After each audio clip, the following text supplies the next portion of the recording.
కోరుకుంటున్నాం. ఎందుకనగా ఇది క్రైస్తవ ప్రపంచానికి తీరని లోటుగా మేము ఎంచుతున్నాం. ఆయన మతోన్మాదులకు సింహ స్వప్నంగా ఉన్నాడు, క్రైస్తవ ప్రపంచానికి వెన్నెముకగా ఉన్నాడు. 27 సంవత్సరాల క్రైస్తవ్యాలను ఆయన అంగీకరించి ఎక్కడో ఆంధ్రప్రదేశ్ రాష్ట్రం కడపలో ఆయన పుట్టి చిన్న ప్రాయం వరకు అక్కడ ఎదిగి హైదరాబాద్ పట్నం వచ్చి మధ్యప్రదేశ్ రాష్ట్రంలోనికి ఆయన మంచి యూనివర్సిటీలో ఆయన business management, international business management చదువుకున్నటువంటి వాడు.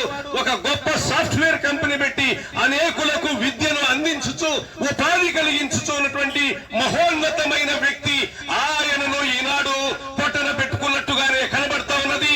సమగ్రమైన నివేదిక రాలేదు కనుక దాని గురించి మేము మాట్లాడటానికి కొంచెం వెనకంజ వేస్తున్నాం. కానీ ఇది అనుమానాస్పదమైన ముద్దిగానే భావిస్తూ వారికి న్యాయం జరగాల్చాలని మేము కోరుకుంటున్నాం. దానికి సంబంధించి ఈ ర్యాలీని శాంతియుతంగా మేము నిర్వహిస్తున్నామని మీకు మనవి చేసుకుంటున్నాం. క్రైస్తవ ఐక్యత,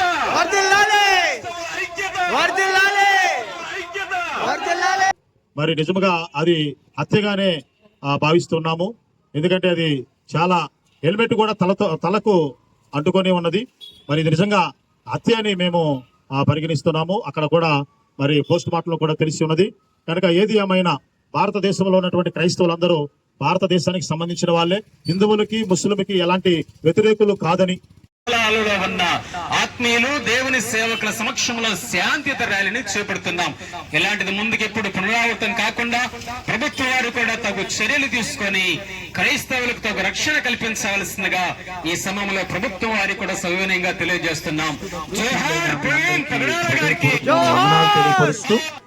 ఇదేళ్ల ఈ జుజ్జూరు గ్రామమందు శాంతియుతమైనటువంటి ర్యాలీ నిర్వహించడానికి ముఖ్యమైనటువంటి కారణం దైవజనులు 2 రాష్ట్రాలకు సుపరిచితమైనటువంటి గొప్ప సంఘ సంస్కర్త మరి దైవజనులు పాస్టర్ ప్రవీణ్ గారు వారు చేసినటువంటి మరి చాలా కార్యక్రమాలు ప్రజల్లోనికి వెళ్ళాయి. అనేక మందిని చైతన్యవంతులుగా మార్చడం జరిగింది.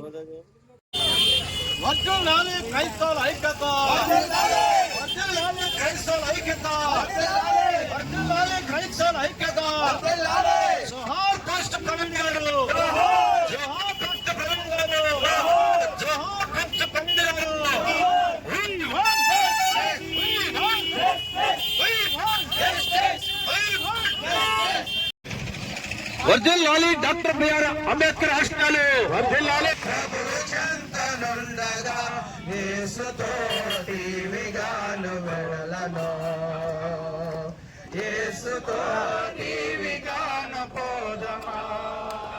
కొంచెం ముందు కన్నా